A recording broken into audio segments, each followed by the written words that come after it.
মাহে রমাদানের এত ফজিলত কেন? আমাকে যদি প্রশ্ন করেন রমজান মাসের এত ফজিলত কেন, আমি এক কথায় অ্যান্সার করব, রমজান মাসের ফজিলতের মূল কারণ হচ্ছে মহাগ্রন্থ আল কোরআনুল কারীম। এই কোরআনের কারণে আল্লাহ রাব্বুল আলামিন রমজান মাসের এত এত ফজিলত বাড়িয়ে দিয়েছেন। কোরআন হচ্ছে মর্যাদার পরশ পাথর। কোরআন হচ্ছে মর্যাদার পরশ পাথর। কোরআনের সংস্পর্শে যা কিছু আসবে, শুধু মানুষ নয়, কোন বস্তু, কোন জিনিস যদি কোরআনের ছোঁয়ায় আছে, কোরআনের সংস্পর্শে আসে, আল্লাহ রাব্বুল আলামিন ওই বস্তুটাকেও দামি বানায়া দেন।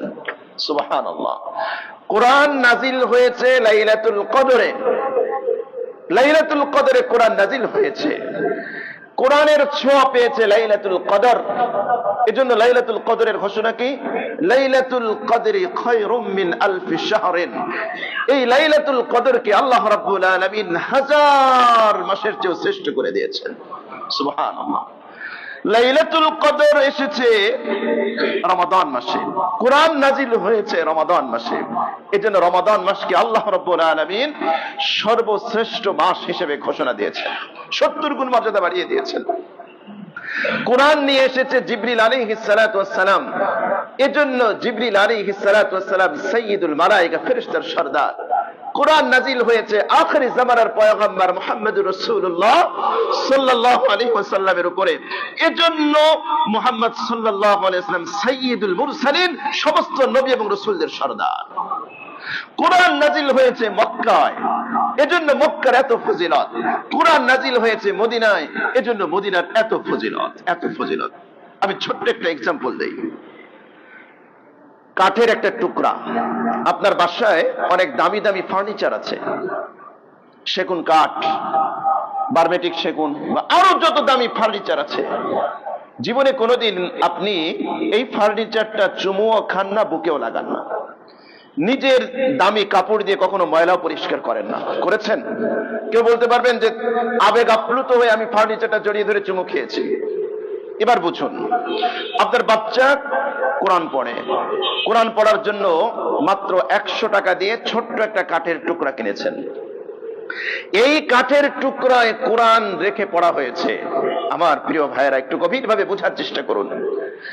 এই কাঠের টুকরায় কোরআন রেখে পড়া হয়েছে। কোরআন, যেটাকে আমরা রেহাল বলি, আমাদের ভাষায় আমরা কি বলি? রেহাল বলি। এই রেহালের উপরে কোরআন রেখেছেন, কোরআন পড়েছেন। ছোট্ট বাচ্চা হাত থেকে রেহালটা পড়ে গিয়েছে, তাড়াতাড়ি উঠিয়ে চুমো খায়। কি যে আবেগ, কি যে ভালোবাসা, কি যে রেসপেক্ট, কি যে শ্রদ্ধা, কি যে সম্মান। কে দিয়েছে ভাই? কোরআন দিয়েছে। এই কোরআনের ছোঁয়া লেগেছে ছোট্ট একটা কাঠের টুকরা, দামও বেশি না, 100 টাকা 150 টাকা, কিন্তু কোরআনের ছোঁয়া লাগার কারণে এই কাঠের টুকরোটার দাম এত বেড়ে গিয়েছে। চামড়া, দামি দামি চামড়ার জুতা পরেন, অ্যাপেক্সের জুতা, আরো দামি দামি জুতা, 3000, 5000, 10,000 টাকা দামের জুতা পরিধান করেন, 20,000 টাকা দামের জুতা। কোনদিন আপনি এই জুতাকে চুমো খান নেই। আমরা জানি কোন বিবেকবান, কোন বুদ্ধিমান মানুষ এই জুতাকে চুমো খেতে পারে না, যত বড় দামি হোক না কেন, যত বেশি দামি হোক না কেন। কিন্তু আপনি একটু চিন্তা করেন তো ভাই, মাত্র 200 টাকার একটা নরমাল চামড়ার একটা গিলাপ কোরআনে লাগানো হয়েছে, কোরআনে লাগানো হয়েছে। কোরআনের সংস্পর্শে আসার কারণে এখন আপনি গিলাপটা ধরে চুমো খান, বুকে লাগান। এই কম দামি চামড়াটার মর্তবাটা কে বাড়িয়ে দিয়েছে? কোরআন বাড়িয়ে দিয়েছে, কোরআন বাড়িয়ে দিয়েছে, কোরআন বাড়িয়ে দিয়েছে। কাগজের টুকরা, যে কাগজে কোরআনের হরফ লেখা হয়েছে। আপনার কাছে অনেক দামি দামি কোরআন কাগজ আছে, অনেক দামি কাগজ থাকতে পারে, ব্র্যান্ডের কাগজ থাকতে পারে, কিন্তু যেই কাগজে আল্লাহর কালাম লেখা হয়েছে, কোরআন লেখা হয়েছে, আল্লাহু আকবার, আপনার হাত থেকে যদি কাগজের কোরআনটা পড়ে যায়, আপনি যদি মুমিন হয়ে থাকেন, মুসলমান হয়ে থাকেন, আপনার হৃদয়ে রক্তক্ষরণ হয়, হয় কি হয় না? ব্যথা লাগে কি লাগে অন্তরে? আরে কোরআনটা আমার হাত থেকে পড়ে গেল। কিন্তু এই কাগজের টুকরোর মর্তবা কে বাড়িয়ে দিয়েছে ভাই? এই কোরআন বাড়িয়ে দিয়েছে, কোরআন বাড়িয়ে দিয়েছে। কোরআন হচ্ছে মর্যাদার পরশ পাথর। তাহলে কোন বস্তু যদি কোরআনের সংস্পর্শে আসার কারণে বস্তুর দাম বেড়ে যায়, আপনি আশরাফুল মাখলুকাত, আপনি সৃষ্টির শ্রেষ্ঠ জীব, আপনি যদি কোরআনের সংস্পর্শে আসবেন, আপনার কি মর্তবা বাড়বে না? অবশ্যই বাড়বে। এজন্য তো নবীজি বলেছেন, ইন্নাল্লাহা ইয়ারফাউ বিহাদাল কিতাব ওয়া ইয়াদউ বিহি আখারিন। সহিহ মুসলিমের হাদিস। রাসূল বলেছেন এই কোরআন হচ্ছে এমন একটা ঐশী গ্রন্থ, কোন ব্যক্তি যদি কোরআনকে আঁকড়ে ধরে, কোরআনকে আঁকড়ে ধরে কোরআন অনুযায়ী জীবন গঠন করে, আল্লাহ রাব্বুল আলামিন ওই জাতির সম্মানকে বহুগুণে বাড়ায়া দেন। আর কোরআনকে ছেড়ে দেওয়ার কারণে বহু জাতিকে আল্লাহ পাক অপদস্থ, লাজ্জিত, অপমানিত করেন। আল্লাহু আকবার। আর চিন্তা করেন না, বিলাল হাবশী রাদিয়াল্লাহু তাআলা আনহু উমাইয়া ইবনে খালফের গোলাম ছিলেন, গোলাম। ইসলাম গ্রহণ করেছে, কোরআন ধরেছে, কোরআন পড়েছে। আল্লাহু আকবার। আখির জামানার পয়গম্বর মেরাজের রজনীতে জান্নাতে গিয়েছেন, জান্নাতে গিয়ে বিলালের পায়ের জুতার আওয়াজের ধ্বনি তিনি শুনতে পেয়েছেন। আল্লাহু আকবার। হে আমার প্রিয় ভাই, এজন্য বুখারী শরীফের হাদিসের মধ্যে এসেছে, আম্মাজান আয়েশা রাদিয়াল্লাহু তাআলা আনহা থেকে বর্ণিত, আপনি কোরআন ওয়ালা হন, কোরআন এক্সপার্ট হন। আম্মাজান বলেন, আল মাহিরু বিল কোরআন মা'আস সাফারাতিল কিরামিল বারারা। আল্লাহু আকবার।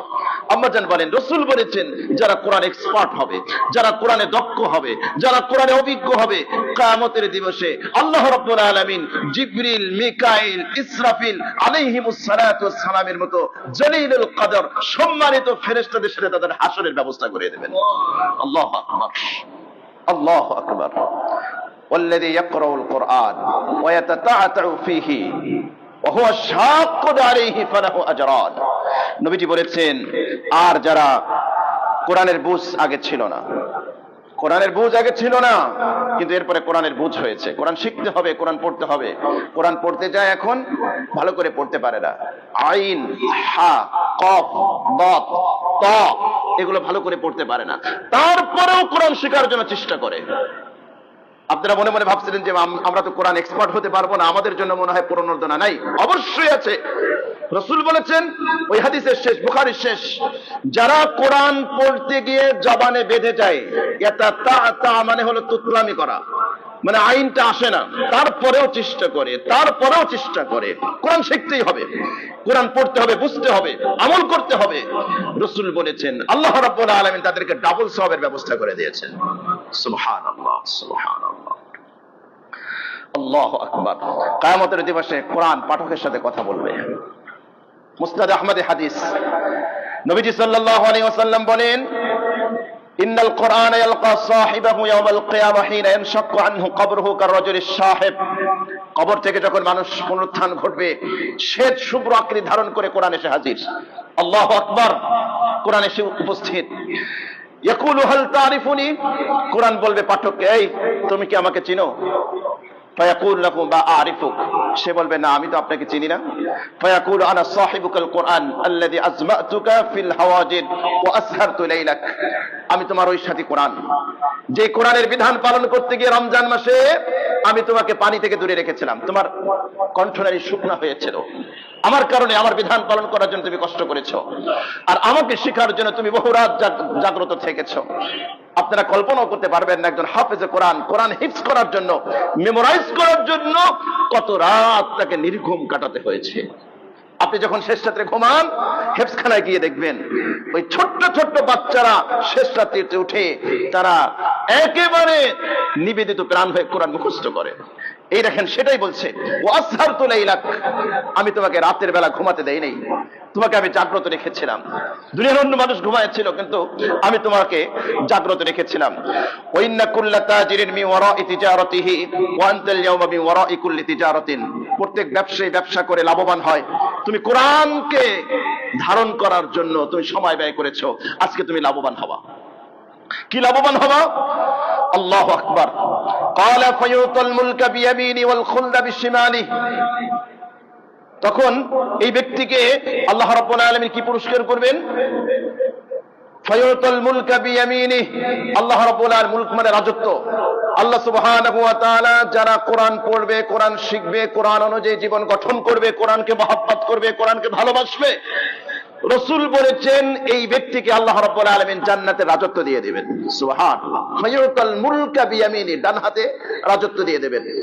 তো রাজত্ব তো ক্ষণস্থায়ী, ভাবতে পারে যে এই রাজত্ব মনে হয় ছিনিয়ে নেওয়া হবে। আল্লাহু আকবার, ওয়াল খুলদা বিশিমালি, আর বাম হাতে এই রাজত্বের স্থায়িত্বের পরোয়ানা আল্লাহ রাব্বুল আলামিন লিখে দিবেন। সুবহানাল্লাহ, সুবহানাল্লাহ। ওয়া ইউদাউ আলা রাসি তাজুল ওয়াকার, আর তার মাথার উপরে, তার মাথায় একটা সম্মানের মুকুট পরিয়ে দেওয়া হবে। ওয়া ইউকসাওয়ালিদাহু হুল্লাতাইন, এই সাহিবুল কোরআন, কোরআনের অভিজ্ঞ, কোরআনের আলেম, কোরআনের এক্সপার্ট, তার পিতামাতাকে দুইটা কাপড় পরিধান করিয়ে দেওয়া হবে। ওয়ুকসা, পরিধান করা দেওয়া হবে, ওয়ালিদাহু, তার পিতামাতাকে, আল হুল্লাতাইন, দুইটা কাপড়। লা ইয়াকুমু লাহুমা আহলুদ দুনিয়া, তামাম দুনিয়ার সমস্ত সম্পদ দিয়ে এই দুইটা কাপড়ের মূল্য পরিশোধ করা যাবে না। সুবহানাল্লাহ বলবেন না? আল্লাহু আকবার। এটা জান্নাতের হিসাব ভাই, দুনিয়ার হিসাব দিয়ে এটা মেলানো যাবে না। ফায়াকুলানে বিমা কুসিনা হাযা, পিতামাতা খুশি হয়ে বলবে, রব্বুল আলামিন কোন আমলের কারণে এই সম্মান, কিসের কারণে লক্ষ লক্ষ কোটি কোটি মানুষের মধ্য থেকে ডাক দিয়ে আপনি আমাদেরকে এই কাপড় পরালেন, কারণ কি, কি কারণ? ও বিমা কুসিনা হাযা, কেন পরালেন? ফায়াকালু বিআখযি ওয়ালাদিকুমাল কুরআন, জবাব দেওয়া হবে, তোমাদের সন্তান কোরআন শিখেছিল, এজন্য আজকে কিয়ামতের দিবসে তোমাদেরকে এই সম্মানে ভূষিত করা হয়েছে। সুবহানাল্লাহ, সুবহানাল্লাহ। এরপরে বলা হবে, ইকরা ওয়াসআদ ফি দারাজিল জান্নাতি ওয়া গুরাফিহা, তুমি তিলাওয়াত করো আর জান্নাতের প্রাসাদে আরোহণ করতে থাকো। হে আমার প্রিয় ভাই, কোরআন হচ্ছে মর্যাদার পরশ পাথর। রমাদানের সাথে কোরআনের গভীর সম্পর্ক, রমাদানের সাথে কোরআনের গভীর সম্পর্ক। যেখানে রমাদান সেখানে কোরআন। শাহরু রমাদান আল্লাযী উনজিলা ফীহিল কোরআন, কোরআনের মাহাত্ম্য কি, বৈশিষ্ট্য কি? লাউ আনজালনা হাযাল কুরআন আলা জাবালিন লারাআইতাহু খাশিআম মুতাসাদ্দিআম মিন খাশিয়াতিল্লাহ। আল্লাহ বলছেন, কোরআন যদি আমি পাহাড়ের উপর নাজিল করতাম তাহলে আপনি দেখতেন এই পাহাড় চৌচির হয়ে যেত, আল্লাহর ভয়ে ফেটে টুকরো টুকরো হয়ে যেত। আল্লাহু আকবার। সেই কোরআন আল্লাহ রাব্বুল আলামিন আমাদেরকে দিয়েছেন, আমাদেরকে দিয়েছেন। কোরআনের মজা তো আমরা বুঝি না, কোরআনের স্বাদ আমাদের ভিতরে নাই। মক্কার পত্তলিকরা পর্যন্ত চুরি করে করে রাসূল করিম সাল্লাল্লাহু আলাইহি ওয়াসাল্লামের তিলাওয়াত শুনতো। আবু জেহেলের নাম শুনছেন? আবু জেহেল, আবু সুফিয়ান, আখনাস, সিরাত ইবনে হিশাম, প্রথম খণ্ড 278 279 পৃষ্ঠায় পাবেন ঘটনা। তিনজন লিডার, আবু জেহেল, আবু সুফিয়ান তখন ইসলাম গ্রহণ করেন, আখনাস, তিনজন। মক্কাবাসীদের সংসদের নাম ছিল দারুন নাদওয়া। আমাদের যেরকম সংসদ আছে, ওদের একটা সংসদ ছিল, নাম হলো দারুন নাদওয়া। দারুন নাদওয়ায় আইন পাস হয়েছে, কেউ মুহাম্মাদের কোরআন শুনতে পারবে না। কেন? কোরআনের মধ্যে এমন জাদু আছে, কোরআনের এমন অলংকার আছে। ওরা যেহেতু আরবি ভাষাভাষী ছিল, ওরা বুঝতো শুধুমাত্র কোরআন তেলাওয়াত শুনে শুনে হাজার হাজার মানুষ মুসলমান হয়ে যাচ্ছে, এজন্য কোরআনের কাছ থেকে দূরে রাখতে হবে। আইন পাস হয়েছে, ঠিক আছে। আল্লাহ রাসূল সাল্লাল্লাহু আলাইহি ওয়াসাল্লাম তাহাজ্জুদের নামাজ যখন পড়তেন একটু একটু উঁচু আওয়াজে তেলাওয়াত করতেন। হঠাৎ একদিন এদের বাড়ি তো আশেপাশে ছিল, আবু জেহেল, তারপর আবু সুফিয়ান, আখনাস, তিনজনের বাড়ি আল্লাহ রাসূলের ঘর থেকে বেশিটা দূরে ছিল না। তো আবু জেহেল চিন্তা করলো, যাই দেখি মুহাম্মাদের কোরআন একটু শুনে আসি। শেষ রাতে এসে হাজির আবু সুফিয়ান। লম্বা ঘটনার আমি সারসংক্ষেপ শোনাচ্ছি আপনাকে। আবু জেহেল এসে হাজির, আবু সুফিয়ান এসে হাজির, আখনাস এসে হাজির। তিনজনে কোরআন তেলাওয়াত শুনতেছে। যখন ফর্সা হয়ে গিয়েছে, একজন আরেকজনের সাথে দেখা। কি ব্যাপার, তুমি এখানে এসছো কেন? আবু জেহেল বলে, আবু সুফিয়ান, ব্যাপার কি, তুমি এখানে কেন? আবু সুফিয়ান বলে, আবু জেহেল, তুমি এখানে কেন? আখনাস জিজ্ঞেস করে, তুমি এখানে কেন? কোনো জবাব নেই। কেন ছুটে এসেছে ভাই? কেন এসেছে? কোরআনের আকর্ষণে এসেছে, কোরআনের আকর্ষণে এসেছে, কোরআনের আকর্ষণে। ঠিক আছে, আগামীকাল আর আসবো না। দ্বিতীয় রাত এসেছে, তৃতীয় রাত, 3 দিনের কথা সিরাত ইবনে হিশামে এসেছে, তাফসীর ইবনে কাসিরের মধ্যে ঘটনা উল্লেখ করা হয়েছে। 3 জন 3 দিন দেখা হয়েছে মুখোমুখি, এরপরে আর আসে নাই। আখনাস সে গিয়ে আবু জেহেলকে জিজ্ঞেস করছে, আচ্ছা বলো তো দেখি, দিনের বেলা তুমি মুহাম্মাদের বিরোধিতা করো, কোরআনের বিরোধিতা করো, কিন্তু রাতের বেলা চুপি চুপি কোরআন শুনতে যাও কেন? কাহিনীটা কি? আমাকে বলো, আমি কাউকে বলবো না। আবু জেহেল বলতেছে, তুমি ভালো করে জানো, বনু হাশিমদের সাথে আমাদের শত্রুতা অনেক পূর্ব থেকে চলে আসছে। তারা যদি 10 টাকা সাদাকা করে, আমরা 20 টাকা করি। তারা বাইতুল্লাহ 100 টাকা দিলে আমরা 200 টাকা দেই। তারা 10 জন মিসকিন খাওয়ালে আমরা 20 জন খাওয়াই। এটা তোমরা ভালো করে জানো। কিন্তু বনু হাশেমের মধ্যে একজন নবী আছে। এই নবুয়তকে যদি আমরা স্বীকার করি, মুহাম্মদ যে নবী এটা যদি আমরা মেনে নেই, কোরআন যে সত্য এটা যদি আমরা মেনে নেই, এর বিকল্প আমাদের কাছে কোনো অপশন নেই। আমরা বলতে পারবো না যে ওদের একজন নবী আছে, আমাদের একজন নবী আছে। এটা বলতে পারবো না ওদের একটা কোরআন আছে, আমাদের একটা কোরআন আছে। এটা বলার কোনো